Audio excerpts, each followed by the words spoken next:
um presidente democraticamente eleito pelas urnas eletrônicas do seu país cobrou a regulamentação urgente das redes sociais por espalharem ódio no seu país.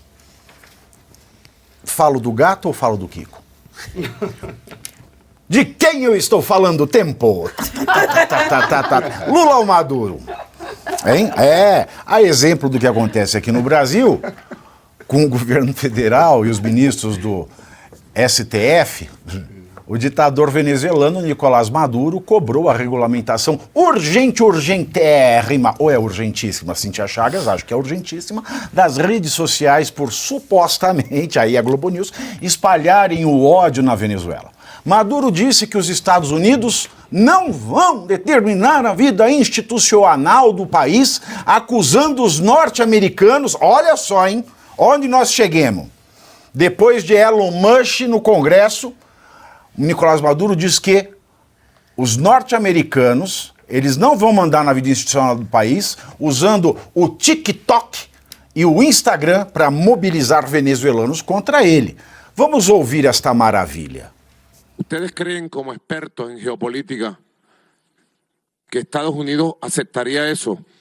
Que TikTok transmitiera en Chicago, Nueva York, Atlanta, Pensilvania, brotes de gente armada que queme automercados, que golpee gente en la calle, ¿lo permitirían? Es una cosa de seguridad nacional, ¿verdad? Los principales instrumentos multiplicadores conscientes del odio y el fascismo y el intento de dividir entre los venezolanos y de crear fanáticos fascistas que atacaran a la policía, a los militares o al pueblo chavista en sus comunidades es TikTok e Instagram, y así lo denuncio. Y han sido los principales instrumentos sin ningún tipo de regulación nacional. Espero recomendaciones del más alto nivel de la seguridad de la nación. Consejo de Seguridad, Consejo de Defensa, necesito recomendações sobre este tema. Vocês viram aí, então, a declaração do ministro Alexandre de Moraes. Não, desculpa, foi do ditador venezuelano Nicolás Maduro. Vocês vejam que a Venezuela está virando o Brasil. Existe um grande risco da Venezuela virar o Brasil. Venezuelanos abram os olhos. E detalhe. A jornalista Diana Crais, que trabalha em uma TV do Equador, foi presa pela ditadura de Nicolás Maduro no final de semana, depois de cobrir a manifestação convocada no sábado pela líder da oposição, Maria Corina Machado, em Caracas. Diana foi detida sob acusação de incitar o ódio.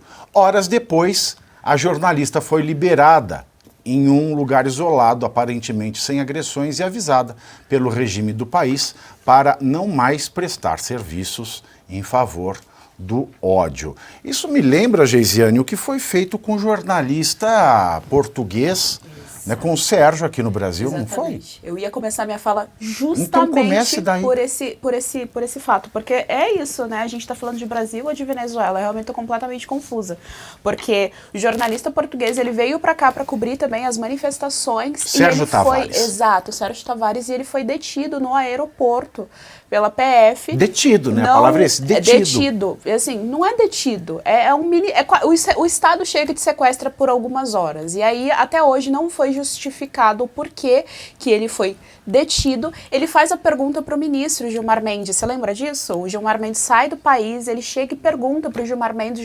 desconversa, como se fosse uma questão de fake news e tal, e ele fala, não, mas o jornalista fui eu. E aí o Gilmar Mendes olha assim para a cara dele, fica aquele silêncio no ar e não responde mais nada.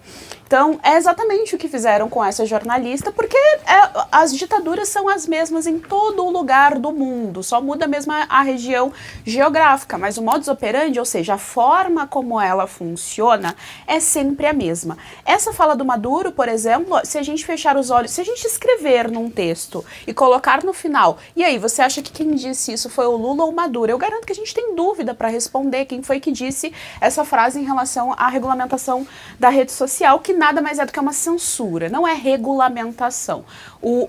A máquina estatal se sente incomodada porque pela primeira vez na história a população de fato tem uma forma de se comunicar completamente autônoma, ela não depende mais da imprensa, ela pode abrir ali a rede social dela e se comunicar e se agrupar com outras pessoas que pensam como ela. E aí, só para fechar a minha fala, no dia 14 de julho, né, dia 14 agora do mês passado, o Silvio Almeida, ministro dos Direitos Humanos, deu uma entrevista para a CNN, e ele fala exatamente a mesma coisa. Tava tão séria. Não, é a fala dele. Ele fala exatamente a mesma coisa que o Maduro. Ele fala... Será que eles têm um press release, ele, o Alexandre de Moraes? Eles devem ler o mesmo manual, né? Agora chegou a hora da gente falar sobre isso. O manual deles. Eles leem o mesmo manual. E aí ele fala que é sobre liberdade de expressão, mas a fala dele é maravilhosa, porque ele fala assim que tem que existir liberdade de expressão com responsabilidade, mas que não pode existir a libertinagem.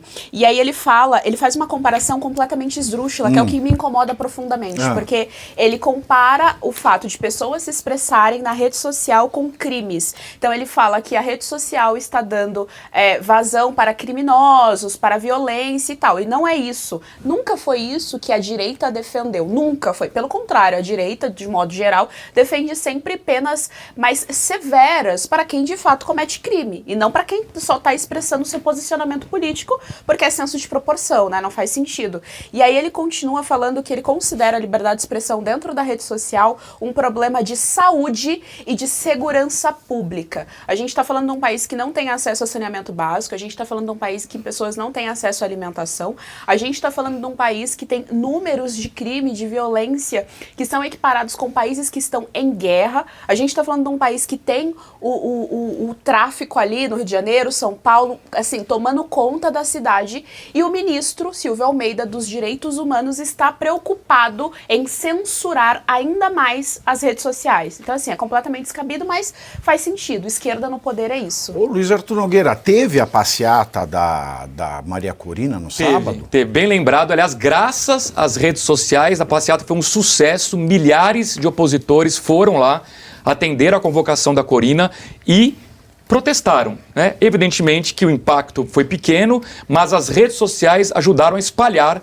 as imagens e os vídeos dessas manifestações. Agora, Pavinato, só uma curiosidade, o Maduro citou especificamente o TikTok e o Instagram. O TikTok, em especial, não tem origem na China, que é aliada da Venezuela? Por que ele não liga para o Xi Jinping e manda acabar com o TikTok? E o Trump já falou sobre o TikTok, justamente por conta dessa origem na China. Então, ele pode recolher dados e tal, levar isso direto para a ditadura. E tem um debate que o Trump levanta lá nos Estados Unidos sobre até onde o TikTok pode ficar ou não ali em território americano por uma questão mesmo de política, de segurança política. E não por uma questão de cerceamento da liberdade dos cidadãos americanos. Então, né? Maduro é bolsonarista e trampista. Pois é. Mas Olha como é que ele é só. bolsonarista acusando o inimigo de fascista? Fica difícil, aí fica dificista. Fica dificista saber o que é o que. Olha, Pavinato, nós temos aqui a Comissão de Relações Exteriores da Câmara dos Deputados, a Comissão de Relações Exteriores do Senado Federal. Para quem não sabe, a Comissão de Relações Exteriores do Senado Federal tem como presidente o Renan Calheiros, tá? Que até o momento... comissão do quê? Comissão de Relações Exteriores do Senado Federal, tá? Tem como presidente o Renan Calheiros, que até agora não fizeram nenhuma reunião, assim, não estão preocupados, tá tudo bem, no Brasil e no mundo também.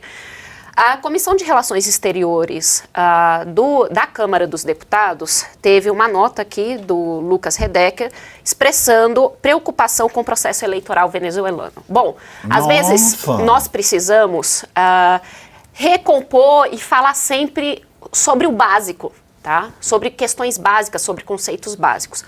Para que serve a Câmara dos Deputados? Né? uma das suas atribuições é fiscalizar o governo federal. Portanto, a Comissão de Relações Exteriores da Câmara dos Deputados, Quando é que vai ser publicado esse dever aí? O que deveria... Quando é que vai ser publicado o quê? isso? Publicado Essa determinação da função da Câmara. Pois é, né? Esta novidade. Esta novidade. Pois é.